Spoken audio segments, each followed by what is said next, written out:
La France en route pour un confinement d'au moins un mois. À l'heure où le pays vit son 3e jour de confinement, la directrice de Santé publique France estime que la prolongation du confinement est très vraisemblablement nécessaire, une déclaration intervenant simultanément à l'annonce de la prolongation en Italie des mesures de confinement.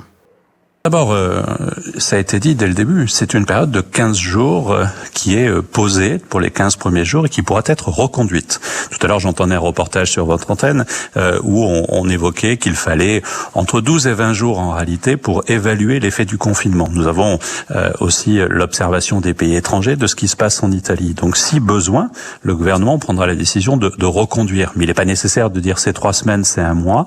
Nous observons. Ce que je veux vous dire, c'est que nous adaptons notre stratégie en temps réel, avec un seul objectif, gagner cette guerre contre le Covid-19.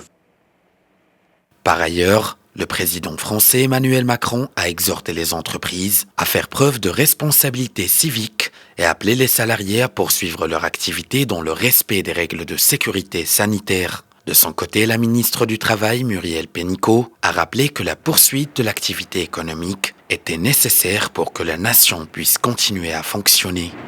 Et je peux vous dire franchement, depuis 6 heures que j'ai commencé à travailler, je vois que toute la ville est vraiment vide de personnes. Il n'y a personne, les gens essayent de respecter les consignes. Tant mieux, ça marche, mais sauf que ça nous inquiète un peu parce qu'on ne sait pas si vraiment ça va durer et combien de temps ça va durer tout ça là.